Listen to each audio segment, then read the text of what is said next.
Good morning MCL. नमस्कार दोस्तों, मैं मंगेश शेदार आपका होस्ट आज के इस एमसीएल ट्रेनिंग सेशन में आप सभी का तहे दिल से स्वागत करता हूं और आशा करता हूं कि आप सभी स्वस्थ और मस्त होंगे। दोस्तों, अभी कुछ रोज पहले इंटरनेशनल लेबर ऑर्गेनाइजेशन ILO की एक रिपोर्ट पब्लिश हुई जिसमें भारत में बढ़ती बेरोजगारी को हाईलाइट किया गया है। और हैरानी की बात तो यह है कि इसमें अधिक से अधिक मात्रा में हमारे देश के एजुकेटेड यूथ शामिल है।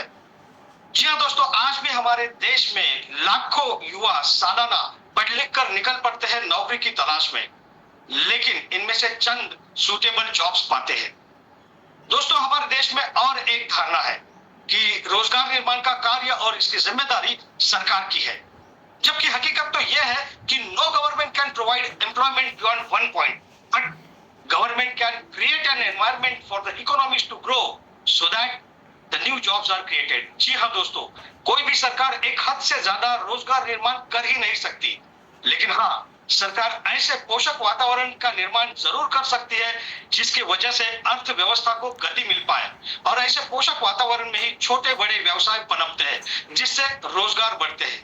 आज भी हमारे देश में प्राइमरी सेक्टर यानी कि एग्रीकल्चर में मैक्सिमम मैन पावर काम करती है। दोस्तों, इस सेक्टर का हमारी जीडीपी में लगभग 14 से 15% का योगदान है। तो अगर जीडीपी और number of working people in this sector का प्रोपोर्शन हम देखें तो प्रति व्यक्ति इनकम बहुत ही कम है। वही दूसरी ओर सेकेंडरी सेक्टर जो कि मैन्युफैक्चरिंग सेक्टर है, जो अधिक से अधिक रोजगार निर्माण करने की क्षमता रखता है, उसके ऊपर हमने इतना ध्यान दिया ही नहीं, जिसके कारण आज भी पढ़ लिखने के बाद भी हमारे युवाओं को बेहतर और उचित रोजगार नहीं मिलते। इसका सीधा मतलब है दोस्तों, हमारे देश में अनएम्प्लॉयमेंट नहीं बल्कि अंडर एम्प्लॉयमेंट की जो समस्या है वो अधिक ज्वलंत और गंभीर है। इस पर एक ही उपाय है, ज्यादा से ज्यादा मैन्युफैक्चरिंग सेक्टर को बढ़ावा देना। जी हाँ दोस्तों, यही लक्ष्य रखा है एमसीएल ने, जिसके तहत एमकोल और एमसीएनजी के प्लांट्स हर तहसील में लगेंगे और हमारे वही के स्थानिक युवा जो है उन्हें बेहतर से बेहतर रोजगार एमसीएल दिलवाए। दोस्तों, जब रोजगार बढ़ेंगे तो जीडीपी अपने आप बढ़ेगा। आप जैसे डेडिकेटेड एंटरप्रेन्योर्स के सहयोग से ही एमसीएल इस लक्ष्य को हासिल कर पाएगी।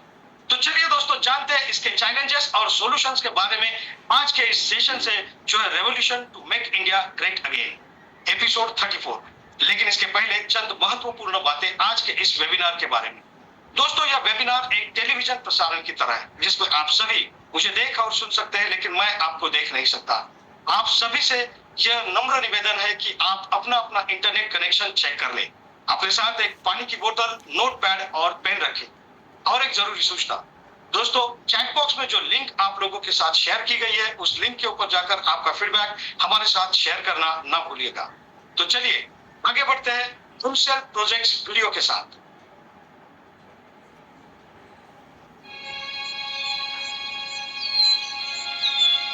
प्रकृति हमारे जीवन का मूल है। जैसे वन्य जीव, पेड़ पौधे, जल, भूमि, वायु, मानव, ये सब पर्यावरण का एक भाग है। वैसे ही मैं भी पर्यावरण का एक हिस्सा हूं। कुदरत के वरदान से बना हुआ एक मानवीय आविष्कार हूं। मैं एमकोल हूं, जो पर्यावरण का समतोल बनाए रखने में मदद करता है। एक कोयला पर्यावरण का समतोल कैसे बना सकता है? कोयला स्वास्थ्य समस्याएं पैदा करता है। कोयला वायु प्रदूषण का कारण बनता है। कोयला प्राकृतिक आवास को नष्ट करता है। फिर कोयला समतोल कैसे बनाएगा? आपके इस सवाल का जवाब मेरे निर्माण के सफर में छुपा हुआ है।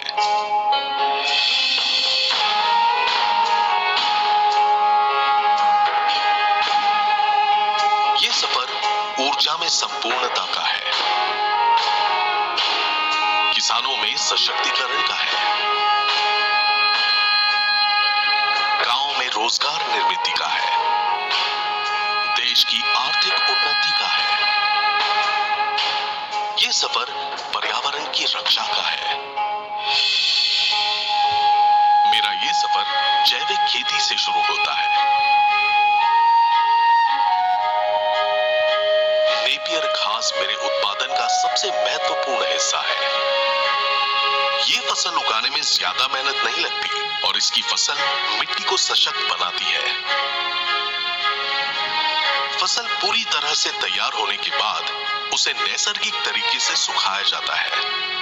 सुखाने के बाद उसके अंदर पानी की मात्रा और कम करने के लिए घास को छोटे छोटे हिस्सों में काटकर भट्टी की गर्म भाप से गुजारना पड़ता है।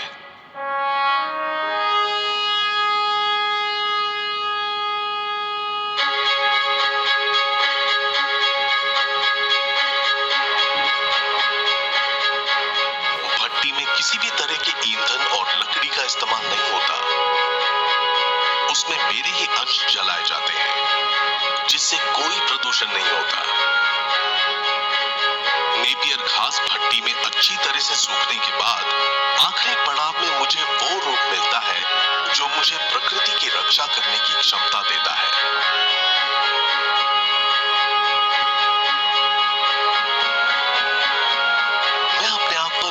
महसूस करता हूं कि मैं एक सामान्य कोयला और लकड़ी से बेहतर जलकर कम से कम राख उत्पन्न करता हूं, जिससे मैं पर्यावरण को प्रदूषण और मानव शरीर को हानिकारक बीमारियों से दूर रखता हूं। हाल ही में आईपीसीसी ने मानवता के लिए कोड रेड की घोषणा की है और इस चेतावनी को नजरअंदाज करना हमारी भूल होगी।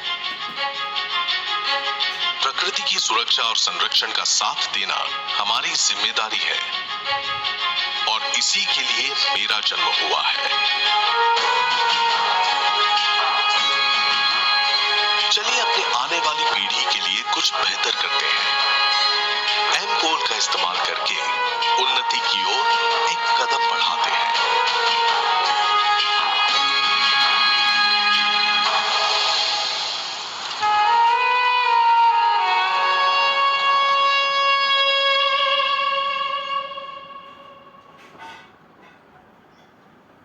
दोस्तों, अब मैं एमसीएल विजन, मिशन और कोर वैल्यूज पढ़ूंगा। आप सभी से यह रिक्वेस्ट है कि आप इसे मेरे साथ दोहराएं, जिसके लिए आप सभी के सामने एक स्क्रीन शेयर की जाएगी। तो चलिए बढ़ते हैं एमसीएल के लिए शपथ। मैं Mangesh Shelar Meera clean fuels limited का सदस्य हूं और अपने पूरे होशो हवास में हमारे संगठन के मिशन और विजन को हासिल करने में इसे सफलता दिलाने की शपथ लेता हूं। मैं एमसीएल के प्रत्येक सदस्य के साथ अपने परिवार के सदस्य की तरह व्यवहार करूंगा और एमसीएल में कभी भी किसी भी सदस्य के साथ उसकी जाति, धर्म, नस्ल, लिंग, संप्रदाय, बोली, शैली, मत और सामाजिक, आर्थिक तथा सांस्कृतिक अक्षमता के आधार पर भेदभाव नहीं करूंगा। मैं संगठन के मिशन को हासिल करने के लिए कड़ी मेहनत करूंगा और अपने संगठन को समृद्ध बनाऊंगा। मैं वादा करता हूं कि संगठन की संस्कृति की रक्षा करने के लिए सभी कर्तव्यों एवं जिम्मेदारियों को पूरी अखंडता, योग्यता और समर्पण के साथ पूरा करूंगा। मैं हमेशा एमसीएल के प्रमुख मूल्यों, नीति संहिता और आचार संहिता का पालन करूंगा। एमसीएल के प्रमुख मूल्यों, नीति संहिता और आचार संहिता के खिलाफ किसी भी तरह के गलत आचरण के लिए हर कार्रवाई के लिए तैयार रहूंगा। मैं न्यायोचित आदेशों का पूरी ईमानदारी के साथ पालन करने और काम में किसी भी तरह की चुनौती का सामना करने के लिए तैयार रहने का वादा करता हूं। एमसीएल विजन 2030 तक भारत को ईंधन के क्षेत्र में आत्मनिर्भर बनाना। लक्ष्य एमसीएल एक ऐसी मूल्य श्रृंखला विकसित करने के लिए प्रतिबद्ध है जो ऊर्जा, पर्यावरण और आम लोगों को सशक्त बनाने के लिए समर्पित है। बुनियादी मूल्य नवाचार। कुछ नया करना है तो पुराने तौर तरीकों से काम करना बंद करें। पर्यावरणवाद। अगर पर्यावरणवाद के हित में सोचना कोई सिद्धांत है तो इससे बेहतर सिद्धांत दूसरा नहीं हो सकता। देशभक्ति। यह केवल भावना की बात नहीं बल्कि अपने देशवासियों की सेवा करने की योग्यता की बात है। नैतिक आचार संहिता। निष्ठा। हम अपने व्यवसायों में निष्पक्ष, ईमानदार, पारदर्शी रहेंगे और हम केवल सही काम करेंगे, भले ही कोई भी आसपास न हो। जिम्मेदारी। हमें जो काम सौंपा गया है उसके लिए हम 100% उत्तरदायी होंगे। साथ ही हम अपने ग्राहक, कर्मचारी, सदस्य, पूर्तिकर और समुदाय सहित सभी हितधारकों के प्रति उत्तरदायी होंगे। अनुराग। हम हर कार्य को मन लगाकर पूरे ध्यान के साथ करेंगे ताकि हमारे उत्पादन, हमारे नवीनीकरण, हमारे परिचालन और व्यवसाय के काम में सबसे ऊंचा मानदंड और गुणवत्ता का पालन हो सके। आदर। अपने सभी हितधारकों के प्रति हम हमेशा विनम्र और भरोसेमंद बने रहेंगे ताकि अपने हर चरण में की प्रगति कर सके। मानवता, हम अपने व्यवहार से यह दिखलाएंगे कि हमारा एक ही धर्म है, मानवता की सेवा। आचार संहिता, हमारे एमसीएल के मिशन को हासिल करने के लिए एमसीएल से जुड़े हर व्यक्ति को आजीवन इस आचार संहिता का पालन और प्रचार करना चाहिए। गोपनीयता अनुरक्षण, एमसीएल आपको बहुमूल्य जानकारी सिखाती है और बांटती है। उस गोपनीय जानकारियों को अपने परिवार के सदस्यों और करीबी दोस्तों सहित किसी भी व्यक्ति को नहीं बताना चाहिए। आपको जो डिजाइन, ड्राइंग और दस्तावेज बताए और दिए गए हैं, उन्हें किसी भी व्यक्ति के साथ बांटने के लिए ईमेल ना करें और ना ही इसकी फोटोकॉपी तैयार करें। जितनी जल्दी हो सके घमंड करना छोड़ दे। हमेशा शांत, विनम्र और सभ्य बने रहे। आलोचना, बुराई और परिवाद करना बंद कर दे। एमसीएल समुदाय में किसी भी व्यक्ति के बारे में बुरी बात ना करें। एमसीएल के हितधारकों के बीच हर तरह के आर्थिक व्यवहार को लेकर हमेशा पारदर्शी बने रहे। याद रखें कि हमेशा धनराशि आपके द्वारा किए गए कष्ट की प्रतिफल होगी। किसी भी प्रकार के प्रतिस्पर्धी कारोबार, एमएलएम, धर्म या राजनीति को बढ़ावा देने वाली बातों की हमारे समुदाय में बिल्कुल भी अनुमति नहीं है। समय निष्ठा सफलता की कुंजी है। एमसीएल समुदाय द्वारा बुलाई गई हर बैठक के लिए सभी को समय पर उपस्थित रहना चाहिए। ज्येष्ठ और वरिष्ठ जनों के लिए आज्ञाकारी रहे। समुदाय के साथी सदस्यों, कनिष्ठों और महिलाओं की सुरक्षा करें। आपके साथ हर व्यक्ति को सुरक्षित महसूस होना चाहिए। वास्तविक और निष्ठावान प्रशंसा करें। हमेशा अपने आसपास के लोगों को उनके सकारात्मक गुणों की अन्वेषणा के माध्यम से प्रेरित करें और उन गुणों के बारे में सार्वजनिक रूप से प्रचार करें। समुदाय के साथी सदस्यों पर नजर रखें। यदि आपको कोई सदस्य नियमों का उल्लंघन करता हुआ नजर आता है तो कृपया इसे लिखित रूप से प्रशासन की जानकारी में लाने से न हिचकिचाएं। उल्लंघन करने वालों को सख्ती से दंडित, निलंबित, निष्कासित किया जाएगा। तो चलिए दोस्तों, हम बढ़ते हैं हमारे आज के सुविचार यानी कि आज के हमारे थॉट ऑफ द डे की और आज का हमारा थॉट ऑफ द डे है, there is no elevator to success, you have to take the stairs.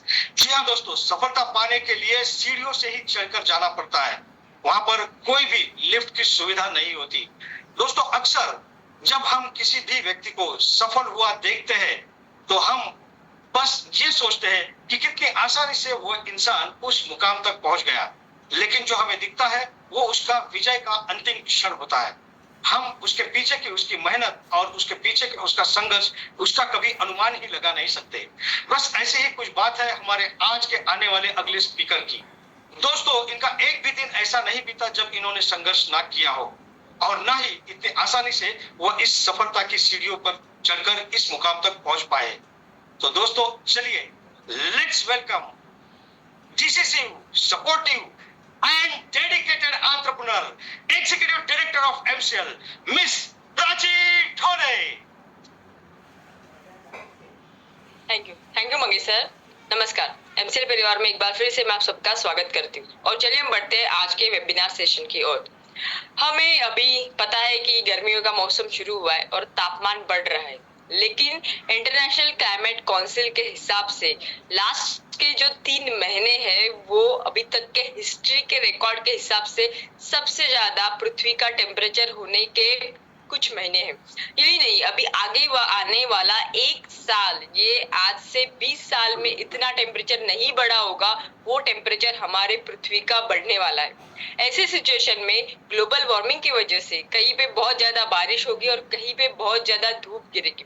Bharat देश जो एक ऐसा देश है जहाँ पे हमें पता है कि धूप हमेशा बढ़ती रहती है और ये तापमान जो है वो इस तरीके से बढ़ता है कि शायद ह्यूमन बॉडी इसे सस्टेन ना करने पाए। सॉल्यूशन क्या है? सॉल्यूशन पूरी दुनिया भारत देश को इस तरीके से देखती है कि अगर चलो यहाँ पे बिजनेस करते हैं, बिजनेस इस तरीके का कि कोई ऐसा इक्विपमेंट बनाए जिसके वजह से वेजिटेबल जो रहे वो ठंडे रहे, इंसान ठंडे रहे, इंसान का जो घर है वो हमेशा कूलिंग सिस्टम के हिसाब से रहे। तो वो बिजनेस ढूंढते हैं कि कैसे एसी, फ्रिज, कूलर हम ज्यादा से ज्यादा भारत देश में बेचे। लेकिन भारत देश एक ऐसा देश है जहाँ पे डे 1 से या हमारे पूर्वजों ने हमेशा कोई भी चीज सस्टेनेबल ही सोची है। तो अगर हम एसी इसका बात करेंगे तो इसमें ऐसा रहेगा कि हम अंदर का जो अपना टेम्परेचर है वो तो ठंडा कर लेंगे, लेकिन बाहर पृथ्वी का तापमान फिर से बढ़ाएंगे। ऐसे सभी सिचुएशन में आज की जो कहानी है वो एक ऐसे इंसान की है जो भारत देश के ट्रिची एरिया में रहते हैं और जिनका नाम है के अख्तर अली। के अख्तर अली जो है ये है ट्रिची के पास में ही थोड़े से एरिया 10-20 किलोमीटर में रहने वाले एक सिंपल मैकेनिक, लेकिन उन्होंने ऐसा काम किया है जो हम सोच भी नहीं सकते। वो इस तरीके से कि उनके जीवन में एक किस्सा हुआ। वो ऐसा हुआ कि उनकी जो पत्नी है वो बीमार हो गई। बीमार होने के बाद में वो जब घर पे आई तब उन्होंने उनको बोला कि मुझे बहुत गर्म हो रहा है, मुझे अभी एसी चाहिए। अभी ये ठहरे मैकेनिक, ये सोचे कि अभी मैं एसी इनको कैसे दिलाऊं। इसके वजह से उनका जो वर्कशॉप था, उस वर्कशॉप में उन्होंने काम करना शुरू किया एसी के ऊपर पे, और उन्होंने ऐसा एक एसी बनाया कि जो सिर्फ 3,500 रुपए में। आपको लग रहा होगा कि ये तो कूलर है, लेकिन इसको एसी ही बोला जाएगा बिकॉज ये उतना ही टेम्परेचर मेंटेन करता है जितना एक एसी टेम्परेचर मेंटेन करता है। इसका एक सिंपल जो है सोल्यूशन उन्होंने रखा है। 2 ऐसे ही टैंक जो आपको दिख रहे हैं वैसे है, जिसको और ऊपर जो आपको दिख रहा है वो है वेटिवर ग्रास, यानी जिसको मराठी में वाड़ा बोलते हैं। एक ये ऐसा ग्रास की जिससे पानी जो है वो नीचे ट्रिकल डाउन होता है मोटर की वजह से, और ठंडा जो है वो फैन छोटा सा उसको हमेशा कूल करते रहता है। ये सिंपल ट्रिक के हिसाब से उन्होंने अपना जो अंदर का तापमान है वो 10 से 15 डिग्री सेल्सियस को कम कर दिया। आज इनको पूरे जो ट्रिची है वो एरिया से 2,500 से भी ज्यादा यूनिट्स का इनको ये ऑर्डर आया है और वो उसको पूरा कर रहे हैं। इनको जब भी पूछा जाता है कि आप क्या सोचते हो कि ये कैसे हुआ और आगे आपको क्या करना है, उनका यही बोलना है कि मैं चाहता हूँ हम एक सस्टेनेबल ग्रोथ करें।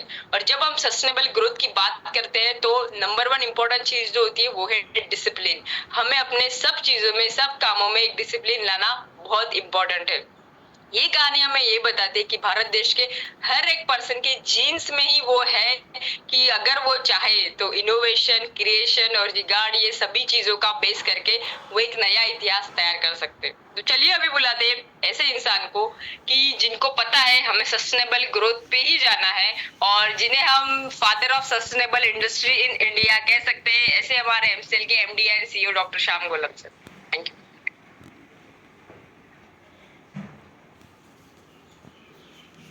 Thank you madam. दोस्तों नमस्कार, मैं डॉक्टर श्याम गोलक फिर से एक बार आपका इस ट्रेनिंग सेशन में स्वागत करता हूं।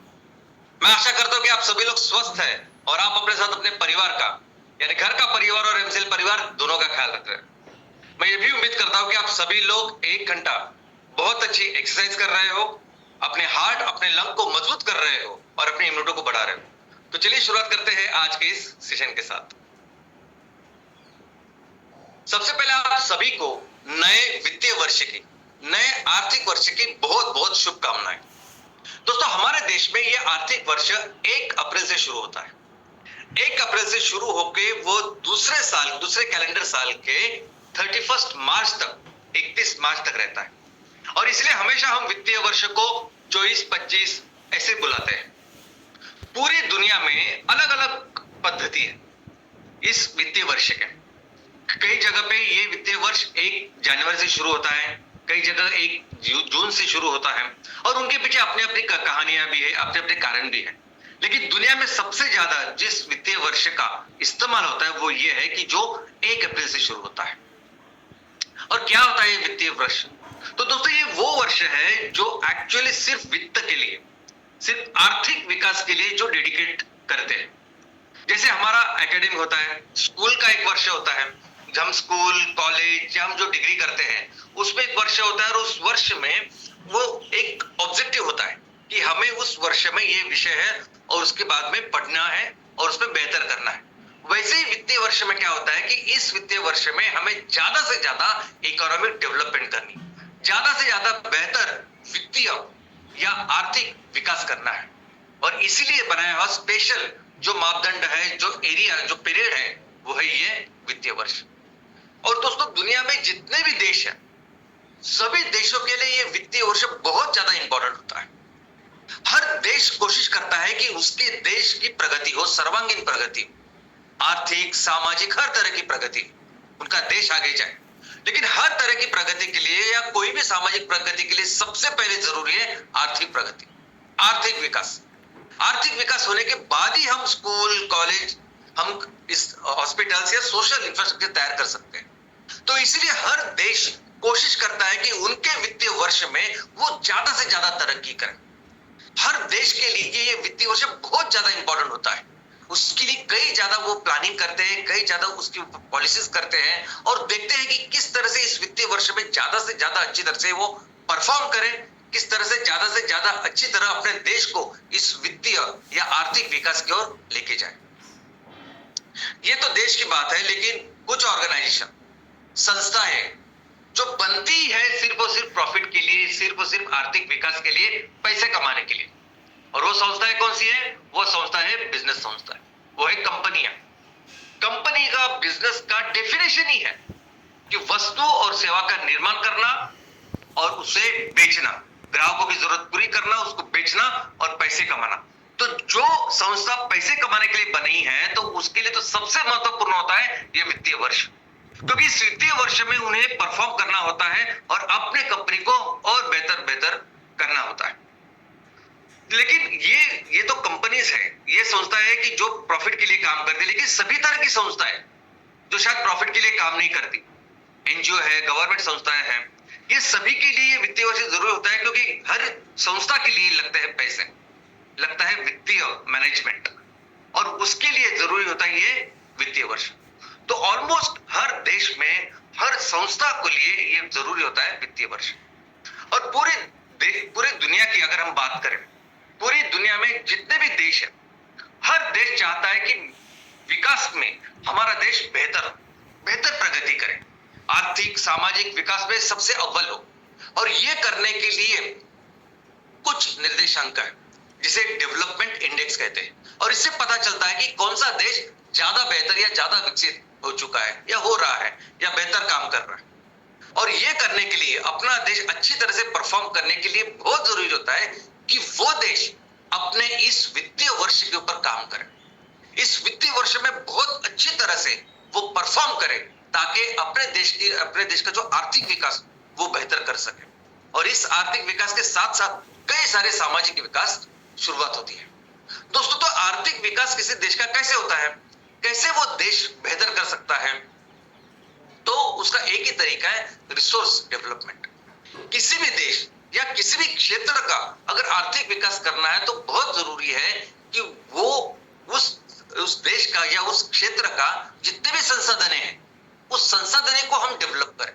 इनफैक्ट हमारा आर्थिक विकास उसके ऊपर डिपेंडेंट होता है कि कितने ज्यादा हम अपने जो संसाधन हैं उसको डेवलप करते हैं। इनफैक्ट 100% डिपेंडेंट होता है इस रिसोर्सेज डेवलपमेंट के ऊपर। जैसे जापान, अभी कुछ देश ऐसे होते हैं कि जिनके पास बहुत कम रिसोर्सेज होते हैं, फिजिकल रिसोर्सेज होते हैं, लेकिन अपने जितने भी फिजिकल रिसोर्सेज उनको मैक्सिमम उपयोग करते हैं।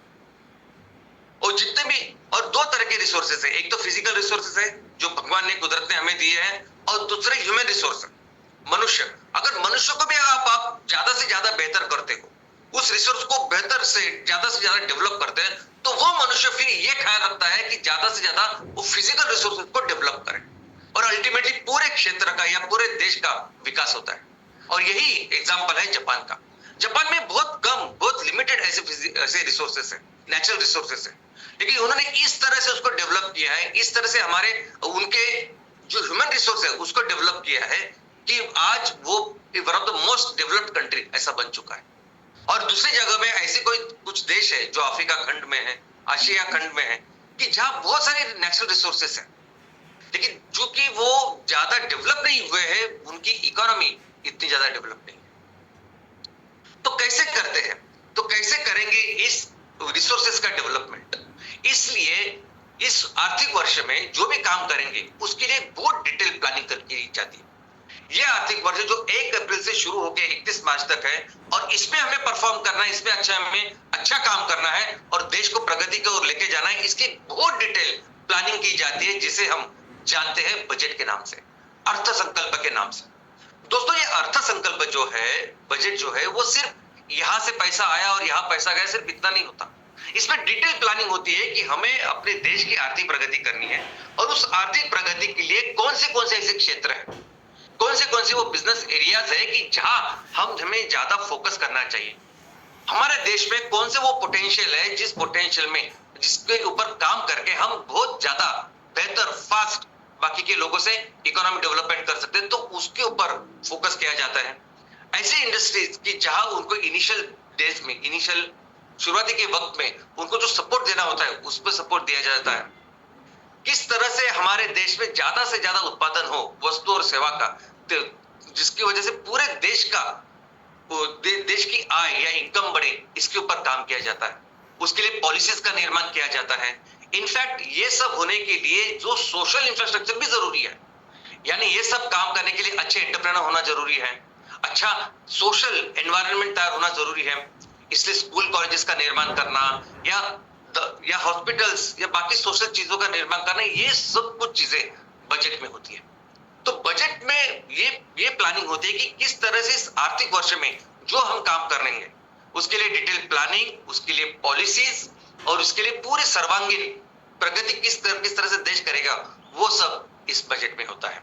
और इस बजट के अनुसार ही हमारा इस वित्तीय वर्ष में परफॉर्मेंस होता है। और ये भी जरूरी है कि जो हम सोचे, जो हम प्लान करें, जो पॉलिसी हम रखें, उसको एग्जीक्यूट कैसे करें, ये एग्जीक्यूशन में भी बहुत सारी डिपेंडेंसी होती है। तो बजट एक बार हमने सादर करने के बाद बहुत जरूरी होता है कि इस वित्तीय वर्ष में हम वो परफॉर्म कर पाए, हम वो परफॉर्म करके दिखाए जो हमने डिसाइड किया है। और इसी बजट को लेके एक कुछ निर्देशांक भी होते हैं या कुछ टारगेट्स भी होते हैं कि हमें इस बजट को लेके हमने इस आर्थिक वर्ष में हमें अपने देश में ये 2, 3, 4 ये हमें टारगेट्स है जो पूरे करने हैं। तो ठीक है, बजट हुआ, आर्थिक वर्ष की शुरुआत हुई और इस आर्थिक वर्ष में शुरुआत होती है एग्जीक्यूशन। तो ये पूरा एग्जीक्यूशन करने के बाद वो कौन सी चीजें हैं जो आपको ये बताती है कि आपने इस आर्थिक वर्ष में अच्छा काम किया, अच्छा परफॉर्मेंस किया। तो कौन से निर्देशांक है? तो दोस्तों उसमें से नंबर 1 इंडिकेटर, नंबर 1 निर्देशांक अगर कुछ है कि आपने अपने देश ने कितना अच्छा काम किया है, उसका नाम है जीडीपी। जीडीपी यानी देश का मूल्य, देश का उत्पन्न, देश का सकल राष्ट्रीय उत्पाद यानी जीडीपी। तो सिंपल है, आर्थिक वर्ष जो होता है आर्थिक विकास के लिए, तो उस आर्थिक वर्ष में आपने कितना आर्थिक विकास किया, इसका मतलब आपने कितना अपने देश का उत्पन्न बढ़ाया, आय बढ़ाई, वो सबसे इंपॉर्टेंट नंबर 1 इंडिकेटर होता है। अगर एक चीज आपको पूछनी है कि उस देश ने उस आर्थिक वर्ष में क्या किया, तो नंबर 1 है जीडीपी। जो उस देश के फिजिकल बाउंड्री में जितने भी वस्तु और सेवा का निर्माण होता है उसका एकत्रित मूल्य, उसे कहते हैं जीडीपी। और एक संज्ञा है जिसे कहते हैं जीएनपी, ग्रॉस नेशनल इनकम। उसमें देश में रहने वाले सभी नेशनल्स, हमारे देश फिजिकल बाउंड्री में, और ऐसे लोग, ऐसे भारतीय जो देश के बाहर भी रह रहे, उन सब का उत्पन्न लिया जाता है। लेकिन जीडीपी की ग्रोथ ये नंबर 1 इंडिकेटर है जो ये बताते हैं कि आपने आर्थिक वर्ष में किस तरह से परफॉर्म किया। लेकिन उसी के साथ भी बहुत जरूरी है, बहुत ये समझना कि प्रति व्यक्ति आर्थिक विकास कितना हुआ, प्रति व्यक्ति जीडीपी कितना बढ़ा है। अभी पूरे देश का अगर उत्पादन लेंगे तो उसे कहेंगे हम ग्रॉस डोमेस्टिक प्रोडक्ट, और प्रति व्यक्ति जो इनकम है उसे कहेंगे पर कैपिटा जीडीपी। कुछ ऐसे देश है पॉपुलेशन बहुत बड़े हैं तो इसलिए उनका जीडीपी बहुत ज्यादा दिखता है, लेकिन अगर प्रति व्यक्ति की बात करें तो उनका जीडीपी उतना नहीं होता। और कुछ देश ऐसे हैं जो छोटे हैं, जिनका साइज छोटा है, पॉपुलेशन छोटा है, तो उनका जीडीपी हमें नजर आता है कि उनका जीडीपी बहुत कम है, लेकिन प्रति व्यक्ति अगर जीडीपी या प्रति व्यक्ति अगर उनका इनकम देखेंगे तो वो बहुत ज्यादा हो सकता है। तो इसीलिए प्रति व्यक्ति इनकम कितना क्या इस आर्थिक वर्ष में, ये भी बहुत इंपॉर्टेंट इंडिकेटर है। लेकिन ये तो रही इनकम की बात, ये तो रही पैसे की बात, लेकिन बहुत जरूरी है कि हमारे देश में जो लोग रहते हैं उनकी जिंदगी बेहतर हो। अल्टीमेटली ये सब आर्थिक विकास या सामाजिक विकास जो कुछ है वो किस लिए है, कि लोगों की जिंदगी बेहतर करने के लिए। तो उनकी जिंदगी कितनी बेहतर हुई है उसके लिए भी एक इंडिकेटर है, जिसे physical quality of life index ऐसा कहा जाता है, कि जिसमें आपकी जिंदगी कैसे बेहतर हुई है। और वो भी डिपेंड करता है कि आप इस आर्थिक वर्ष में किस तरह से आपने परफॉर्म किया है। क्योंकि इस चीज को लेके भी कई सारी पॉलिसीज, कई सारी प्लानिंग बजट में होती है और उसका इंप्लीमेंटेशन इस आर्थिक वर्ष में होता है। तो क्या होता है physical quality of life index में, तो उसमें 3 चीजें होती है। पहला होता है आपकी लाइफ एक्सपेक्टेंसी, कितना जीते हो आप ऑन एन एवरेज, प्रति पुरुष और स्त्री कितना जी रहे हैं, लाइफ एक्सपेक्टेंसी क्या है। और वो किसके ऊपर डिपेंड है, तो वो एक्चुअली सिर्फ फिजिकल हेल्थ के ऊपर डिपेंडेंट नहीं होती, वो ऑल्सो डिपेंड होती है मेंटल हेल्थ के ऊपर, आप कितने खुश हैं। तो ये बहुत इंपॉर्टेंट इंडिकेटर है जो बताता है कि आपके देश में लोग कितने खुश या बेहतर जिंदगी जी रहे हैं। दूसरा जो इसका इंडिकेटर है वो है इन्फेंट मॉर्टेलिटी रेट, यानी एक साल के भीतर बच्चों की या बाल मृत्यु प्रमाण। अब ये बहुत जरूरी है, किसी भी देश का जो सबसे इंपॉर्टेंट हेल्थ का इंडिकेटर है ये, क्योंकि एक साल के भीतर का बच्चा पूरी तरह से डिपेंड होता है हमारे अपनी माँ के ऊपर। तो अगर एक साल के भीतर बच्चा उसका मृत्यु होती है या उसकी हेल्थ बराबर नहीं होती है, तो इसका मतलब है उसकी माँ की भी हेल्थ अच्छी नहीं है। अगर और उसका मृत्यु होता है तो इसका मतलब 100% वो और उसकी माँ दोनों का स्वास्थ्य सही नहीं है। और अगर किसी परिवार में माँ और बच्चा सही नहीं है, उनका स्वास्थ्य सही है, तो पूरा परिवार की स्वास्थ्य भी ठीक नहीं है। तो एक साल के भीतर जो बाल मृत्यु प्रमाण है, ये भी बहुत इंपॉर्टेंट इंडिकेटर है फिजिकल क्वालिटी ऑफ लाइफ। और तीसरा है एजुकेशन, शिक्षा। तो ये तीन चीजें हैं जो इंडिकेटर है आपने इस आर्थिक वर्ष में किस तरह से परफॉर्म किया। और एक सबसे इंपॉर्टेंट देखो, एक तो ऐसा है कि जीडीपी हर देश के लिए अलग अलग है। अगर आप किसी देश को पूछते हैं कि आपने कितनी प्रगति की, तो आप क्या पूछ सकते हैं, जीडीपी का परसेंटेज क्या है, आपका जीडीपी कितना है, आपने जीडीपी कितना, ये हो सकता है। लेकिन पूरी दुनिया में सब अलग अलग देश है, अलग अलग लेवल ऑफ डेवलपमेंट है, अलग अलग उनके टारगेट्स है, अलग अलग लेवल पे वो काम कर रहे हैं, छोटे देश है, बड़े देश है।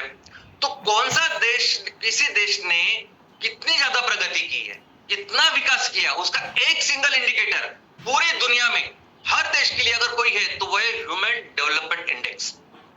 तो पूरे दुनिया में अगर आपको देखना है, समझना है कि किसी देश ने कितनी प्रगति की है, सिर्फ आर्थिक नहीं, पूरी सर्वांगीण प्रगति, और जिसके ऊपर उनकी रैंकिंग होती है वो है ह्यूमन डेवलपमेंट इंडेक्स। और हर देश चाहता है कि इसमें बेहतर से बेहतर काम करे, और हर साल इसकी लिस्ट प्रकाशित भी होती है। और इसमें 3 इंडिकेटर है। ऑफ कोर्स पहला है तो लाइफ एक्सपेक्टेंसी, आपके यहाँ लोग कितना जीते हैं, उनका आयुर्मान कितना है। दूसरा एजुकेशन, और तीसरी ऑफ कोर्स इनकम। अभी यहां भी अगर आप देखोगे तो वो देश जिनका इनकम बहुत ज्यादा है, जरूरी नहीं कि वो ह्यूमन डेवलपमेंट इंडेक्स या विकास में सबसे ज्यादा है। जैसे अरब देशों में प्रति व्यक्ति अगर आप देखेंगे तो प्रति व्यक्ति इनकम उनका बहुत ज्यादा है, लेकिन बाकी की 2 चीजों में वो बहुत बिल्कुल आगे नहीं, इसलिए ह्यूमन डेवलपमेंट इंडेक्स में वो पीछे है। इसके अलावा कुछ ऐसे देश है कि जहां इनकम उनका कम है, लेकिन बाकी की दोनों चीजों में वो अव्वल है, और इसलिए ह्यूमन डेवलपमेंट इंडेक्स में वो बहुत बेहतर है। और हमारे देश में भी हर राज्य का ह्यूमन डेवलपमेंट इंडेक्स वो प्रकाशित होता है, हर साल प्रकाशित होता है। और हमारे देश में भी अगर आप देखोगे तो नंबर 1 पे अगर राज्य है वो है केरल। अभी केरला का अगर आप प्रति व्यक्ति इनकम देखोगे तो कम है, केरला से बहुत बेहतर और ज्यादा इनकम होने वाले कई सारे राज्य, लेकिन केरला में एजुकेशन या उनकी लाइफ एक्सपेक्टेंसी अगर आप देखोगे तो इन तीनों चीजों को मिला के जो ह्यूमन डेवलपमेंट इंडेक्स है वो बेहतर है, इसलिए केरला नंबर 1 पे है। और ये होने के बाद ये जितना अच्छा हम परफॉर्म करते हैं इस आर्थिक वर्ष में, वो देश, इसके कई सारे दूसरे इंडिकेटर भी है, जिसमें सबसे इंपॉर्टेंट है एम्प्लॉयमेंट या अनएम्प्लॉयमेंट रेट। हमारे देश में कितने लोग हैं जो काम करना चाहते हैं और फिर उनके लिए कितने रोजगार उपलब्ध है। हमेशा आर्थिक वर्ष में या बजट में ऐसी प्लानिंग की जाती है कि इस तरह से आर्थिक विकास हो कि जिसकी वजह से सबको रोजगार की अपॉर्चुनिटी मिले, इसके लिए काम किया जाता है। और ये भी बहुत इंपॉर्टेंट दर्शक होता है कि आपने किस तरह से वो पॉलिसीज की और किस तरह से इंप्लीमेंट की। दूसरा एक इंपॉर्टेंट इंडिकेटर है पॉवर्टी, यानी कितने ऐसे परिवार हैं जो बिलो पॉवर्टी लाइन में, दारिद्र्य रेखा के नीचे कितने परिवार हैं और दारिद्र्य रेखा के ऊपर। अभी किसी देश के लिए दारिद्र्य रेखा की क्या व्याख्या है वो उनके देश की भी एक है और एक इंटरनेशनल व्याख्या भी है। तो ये भी बहुत इंपॉर्टेंट निर्देशांक है कि आपका देश कितनी आर्थिक और सामाजिक प्रगति कर रहा है और किस तरह से लोगों को आगे लेके जा रहा है। और एक इंडिकेटर है जो पूरी दुनिया में आजकल बहुत इंपॉर्टेंट है, वो है इनकम इनइक्वालिटी, यानी विषमता, आर्थिक विषमता का निर्देशांक। ये भी बहुत जरूरी है कि उस देश में जो लोग रहते हैं उन लोगों में ये आर्थिक विकास जो है वो बराबर बटे। ठीक है, वो अमीर है, गरीब है, लेकिन उन्हें बहुत ज्यादा तफावत ना हो, बहुत ज्यादा अंतर ना हो।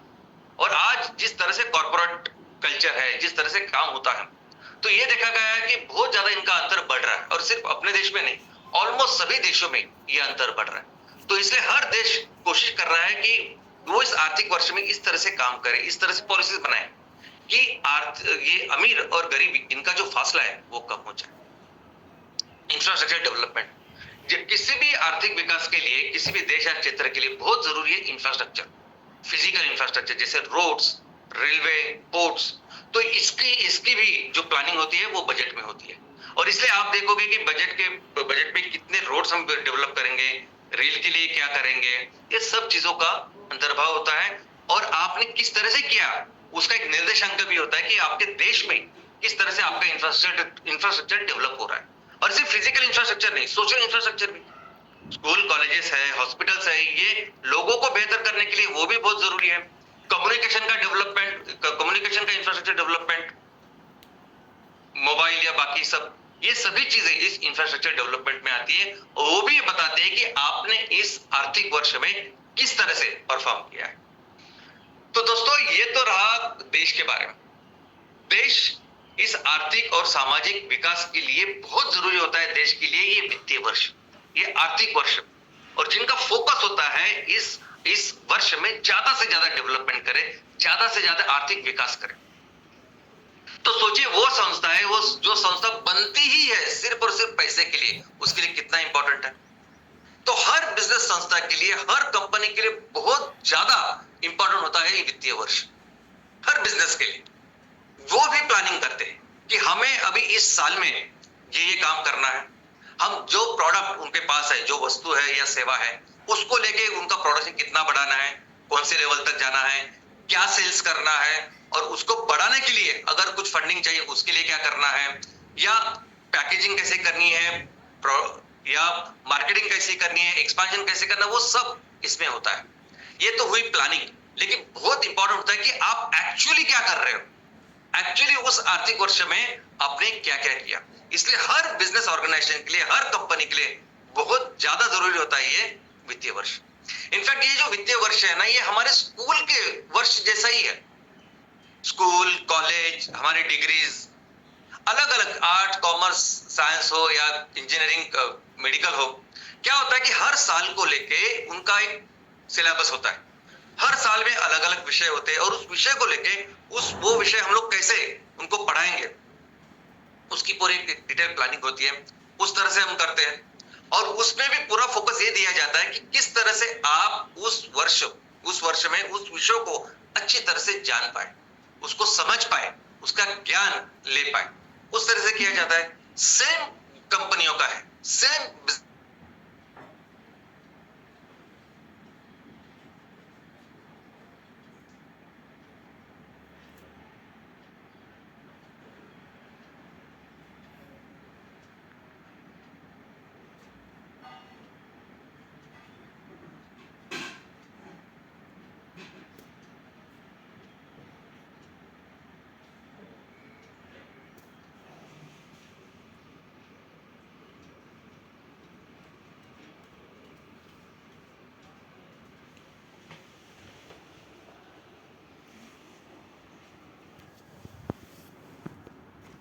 दोस्तों, अभी शायद कुछ तकनीकी वजह से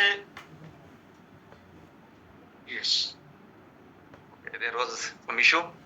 Just 1 second.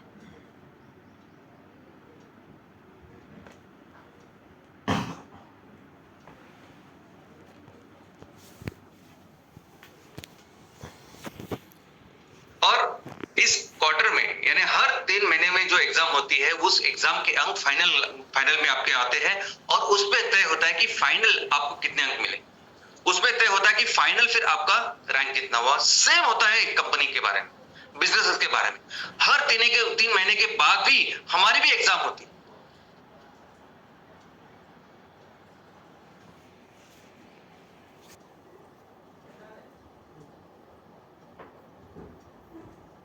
ऐसे किसी भी कंपनी, किसी भी स्कूल के बाद या स्कूल कॉलेज में एकेडमिक ईयर के बाद आता है मार्कशीट, वैसे कंपनी के लिए, बिजनेस ऑर्गेनाइजेशन के लिए आता है बैलेंस शीट, जो हमें ये बताता है कि एक्चुअली इस आर्थिक वर्ष में, वित्तीय वर्ष में आपने किस तरह से ये परफॉर्म किया। और क्या होता है इस बैलेंस शीट में, जिस तरह से मार्च में आप जो एग्जाम में जो साल भर हम लोग पढ़ाई करते हैं, काम करते हैं, उसके बाद कुछ इंडिकेटर्स होते हैं जो हमें पता होता है कि इस बच्चे ने या स्टूडेंट ने किस तरह से काम किया। वैसे ही बैलेंस शीट में ऐसे कुछ चीजें होती है जो ये बताते हैं कि आपने इस आर्थिक वर्ष में किस तरह से काम किया। और उसमें नंबर 1 चीज, यानी जिस तरह से आपने देश के बारे में देखा, देश में नंबर 1 चीज क्या है, कि अगर आपको पूछना है कि देश ने किस तरह से काम किया, तो वो है जीडीपी, आपका जीडीपी। स्कूल में क्या, परसेंटेज, आपने कितने परसेंटेज लाए, उससे पता चलता है कि आपने कितनी पढ़ाई की। वैसे ही कंपनी के बारे में अगर कुछ है तो वो है रेवेन्यू, कितना धंधा किया, कितना माल बेचा, अगर आपकी जो भी वस्तु है, सेवा है, कितना बिजनेस किया, कितना माल बेचा, वो सिंगल मोस्ट इंपॉर्टेंट इंडिकेटर है रेवेन्यू, वो आपके परफॉर्मेंस का। साल भर में आपके कंपनी ने, आपके ऑर्गेनाइजेशन में कितना काम किया, क्या काम किया, डिटेल में कुछ जानने की जरूरत नहीं। एक सिंपल चीज वो पूछेंगे कि आपका रेवेन्यू क्या है, आपका टर्नओवर क्या है। इसका मतलब आपने कितना माल, कितना वस्तु या कितनी सेवाएं वो बेची। और उसके बाद आता है ग्रॉस प्रॉफिट, यानी ठीक है आपने इतना माल बेचा, प्रॉफिट कितना, ग्रॉस प्रॉफिट का मतलब यह है वो प्रॉफिट जो, जहां एक बार प्रॉफिट लेने के बाद हमने अभी तक टैक्सेशन नहीं दिया है, बैंक का अगर कुछ लोन लिया है, कैसे पैसे लिए हैं, उनको इंटरेस्ट देना है, उसका इंटरेस्ट नहीं है, डिप्रिसिएशन नहीं, कुछ नहीं है, सिर्फ प्योर प्रॉफिट। यानी 10 रुपए को अगर कोई चीज आप बेच रहे हैं, 6 रुपए में वो चीज बना रहे हो, तो 4 रुपए होते हैं ग्रॉस प्रॉफिट। और उसके बाद आता है नेट प्रॉफिट, यानी 4 रुपए आपके पास आ गए, तो 4 रुपए के ऊपर आपको क्या करना है, आपको गवर्नमेंट का टैक्स देना है, आपने जो बैंक से पैसा लिया उसका इंटरेस्ट चुकाना है, डिप्रिसिएशन का कॉस्ट कम करना है। और ये सब कम करने के बाद फिर जो पैसे होते जो पैसे मिलते हैं, वो फिर आपके कंपनी की जो सब ओनर्स है उनमें डिस्ट्रीब्यूट होता है, और उसे कहते हैं नेट प्रॉफिट। ये भी आता है आपकी मार्कशीट में, आपके बैलेंस शीट में। लेकिन ये करते करते, ये साल में इतना टर्नओवर करने के बाद, करते करते या इतना माल बेचते बेचते आपने जो भी परफॉर्मेंस किया साल में, ये करते करते आपने इस संस्था के ऊपर, कंपनी के ऊपर कितना कर्जा चढ़ाया, कितना ऋण लिया, ये भी आता है। और जिसे कहते हैं लायबिलिटीज, यानी आपने ये बिजनेस करने के लिए क्या आपने बैंक से कर्जा लिया या कई चीज से कर्जा लिया, वो इसमें आएगा। क्या आपने प्लांट एंड मशीनरी कर्जे के ऊपर ली, वो इसमें आएगा। या कुछ आईपीआर राइट्स टेक्नोलॉजी के वो लिए, वो इसमें आएगा, तो ये लायबिलिटीज में आता है। उसी के साथ आती है असेट्स, यानी अगर आप इस आर्थिक वर्ष में किस तरह से आपने काम किया और उस काम को लेके जो भी प्रॉफिट आपने डेवलप किया, तैयार किया, उस प्रॉफिट के साथ आपने अपने इस संस्था के लिए कितने सारे संपत्ति का निर्माण किया, तो वो संपत्ति भी आती है कि इस संस्था ने, इस कंपनी ने काम किया, पैसा कमाया और संपत्ति का निर्माण किया। और ये संपत्ति अचल और चल दोनों हो सकती है। अचल यानी बिल्डिंग्स जो चल नहीं सकती, जो फिक्स्ड ऐसी होती है, फिक्स्ड असेट, तो बिल्डिंग हो सकती है, कार्यालय हो सकता है, या ऐसे कोई फिजिकल स्ट्रक्चर हो सकता है। और चल में आता है बॉन्ड्स, शेयर्स। ऐसे कंपनी ने अगर कुछ दूसरे कंपनी के शेयर्स खरीदे, किसी दूसरे कंपनी को टेक ओवर किया, तो ये सब कुछ आ सकता है उस असेट में। और फाइनली आती है आपकी रैंकिंग। आपने देखा दुनिया में वो जो रैंकिंग है वो किस पे होती है, एचडीआई के ऊपर होती है, कि आपका देश कितना बेहतर, कितना विकास कर रहा है। स्कूल में किसकी क्या होती है, तो रैंकिंग होती है, कौन पहला आया, कौन दूसरा आया, वो होता है परसेंटेज के ऊपर। तो वैसे ही कंपनी में ये जो मार्कशीट, ये जो बैलेंस शीट बनती है, ये बनती है आपके परफॉर्मेंस के ऊपर, आपने इस वित्तीय वर्ष में क्या किया। और इस वित्तीय वर्ष में काम करने के बाद ये पूरी जब मार्कशीट जब आप दुनिया के सामने रखते हो, तो फिर बनता है आपका वैल्यूएशन, जो आप काम कर रहे हो। और उसमें आता है कि आने वाले दिनों में जिस सेक्टर में काम कर रहे हो उसको लेके फिर कितना विकास और कर सकते हो आप, ये पूरा बन के आता है फिर आपकी रैंकिंग, आपका वैल्यूएशन। तो भारत में जितनी भी कंपनियां हैं, तो फिर उसकी रैंकिंग ऐसे हो जाती है कि ऐसी कंपनियां जो 1000 करोड़ का वैल्यूएशन के आगे है, ऐसी कंपनी जो 5000 करोड़ के वैल्यूएशन के आगे, ये सब इसमें आता है, जैसे स्कूल में आता है। तो दोस्तों, हमारे लिए भी अभी ये फाइनेंशियल ईयर की शुरुआत हुई, हमारे लिए भी अभी 1 अप्रैल से वो आर्थिक वित्तीय वर्ष की शुरुआत हुई है और हमें भी बहुत डट के अभी इस साल परफॉर्म करना है, क्योंकि इस साल के लिए हमने अच्छी तरह से प्लानिंग की है। इस साल में हमें ये 34 एमकोल प्रोजेक्ट प्लस 160 एमकोल प्रोजेक्ट करने हैं, हमें 10 सीएनजी प्रोजेक्ट करने हैं। ये प्रोजेक्ट पूरे करके इनके परफॉर्मेंस सिर्फ बोलने के ऊपर नहीं, पेपर्स पे लाने हैं, क्योंकि ये एक बार हमने किया है तो हमारा ये पोटेंशियल है। जिस तरह से हमारे फैमिली में इतने सारे जो उद्योजक हैं, इतनी जो बड़ी फैमिली हमारी बन चुकी है, इस सभी फैमिली के साथ हम दुनिया की सबसे बड़ी रिन्यूएबल कंपनी बन सकते हैं। लेकिन अभी बात करके नहीं, ये इस साल करके दिखाएंगे। इस साल ये सब कुछ जो चीजें जो हम बात कर रहे हैं वो सब पेपर में लाएंगे, ये दुनिया के सामने रखेंगे, ये हमारा मार्कशीट, ये हमारी बैलेंस शीट, और बताएंगे कि हम क्या कर सकते हैं। और दोस्तों इसलिए चलिए बहुत मेहनत करते हैं इस साल, और हर एक कंपनी, हर एक तहसील का ना अपनी टीम, अपना काम करने का तरीका है, अपनी कुछ योग्यता है, हो सकता है वो और बेहतर कर सके। जो भी प्लानिंग हम कर सकते हैं कहीं उससे बेहतर एक तहसील की टीम कर सकती है। तो चलो फुल मेहनत करते हैं। इसके लिए जितनी भी तैयारी है, फंडिंग की हो या जो कुछ है, वो हमने की है। अभी पूरा फोकस करते हैं हमारे इस प्रोजेक्ट के ऊपर, ज्यादा से ज्यादा मार्क्स लाने के लिए कोशिश करते हैं, ज्यादा से ज्यादा पैसा कमाने की कोशिश करते हैं और दिखाते हैं कि हम अब दुनिया की इतनी बड़ी कंपनी होने वाले हैं।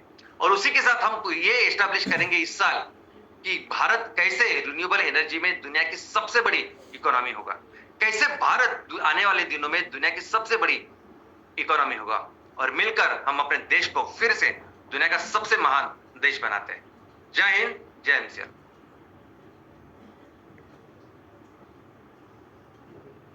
Step by step Indian economy की ग्रोथ में और साथ में पूरे इंडिया के जीडीपी में कैसे एमसीएल अपना योगदान देगा और क्या ताकत से एमसीएल आगे जाएगा, उसका ब्यौरा आज हमें शाम सर ने दिया। सो गुड मॉर्निंग एमसीएल परिवार। और एक शुक्रवार शाम सर का ट्रेनिंग वेबिनार, और अगर अपनी होगा सोच पे जोधा प्रहार, सोच के देखिएगा कि कौन से रास्ते पे हम चल रहे हैं, शाम सर हमें क्या बता रहे हैं, और आज भी किस डटकर शाम सर के नेतृत्व में एमसीएल आगे जा रहा है। क्योंकि हमारा जो एम है, हमारा जो काम है, वो एक दिशा की तरफ चल रहा है और उसे हम करके रहेंगे और आगे बढ़ के रहेंगे और यूनाइटेडली हम अच्छी प्रोग्रेस करेंगे।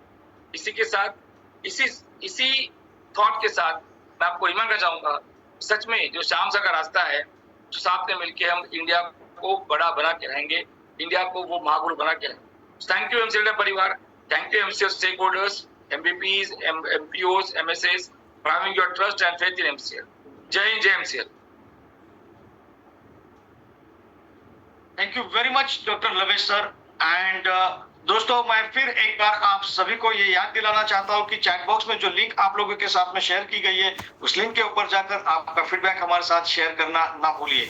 साथ ही साथ मैं यहाँ पर शुक्रिया अदा करना चाहूंगा प्राची मैडम का, एक बेहतरीन जो इनोवेटिव स्टोरी हमें बताई है उसके लिए। Thank you very much Prachi madam. और साथ ही शुक्रिया अदा करना चाहूंगा डॉक्टर श्याम गोलब सर का, क्योंकि जिस प्रकार से एक बच्चा अपनी मार्कशीट के ऊपर काम करता है, अपने परफॉर्मेंस के ऊपर काम करता है, और देश जिस प्रकार से काम करता है उसी तरह बिजनेस भी चलता है, और इसी को हम आगे जाकर आने वाले दिनों में परफॉर्मेंस के तौर पर अपने आप में ढालने वाले हैं और इस परफॉर्मेंस को और बेहतरीन बनाने वाले हैं। लेकिन उसका जरिया क्या होगा, ये सारी बातें आज हमें यहाँ पर बताने के लिए मैं फिर एक बार संपूर्ण एमसीएल परिवार की ओर से आपका श्याम सर मैं धन्यवाद अदा करता हूँ। साथ ही साथ मैं शुक्रिया अदा करना चाहूंगा हमारे सारे नेशनल सस्टेनेबिलिटी कंसल्टेंट, हमारे सारे बीडीएस, हमारे एमएसएस, हमारे एमबीपी, हमारे चैनल पार्टनर्स और सभी स्टेक होल्डर्स। जी हाँ दोस्तों, आपके इसी विश्वास की वजह से ही एमसीएल आज यहाँ इस मुकाम तक पहुंचा है। इसीलिए मैं तहे दिल से आपका शुक्रिया अदा करता हूँ और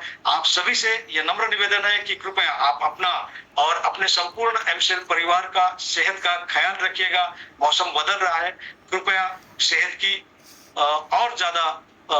का और ज्यादा ध्यान रखिएगा। सो इसी के साथ मैं आपका होस्ट मंगेश शेलार ये यहाँ पर घोषित करता हूँ कि आज का यह वेबिनार यहीं पर समाप्त हुआ। धन्यवाद।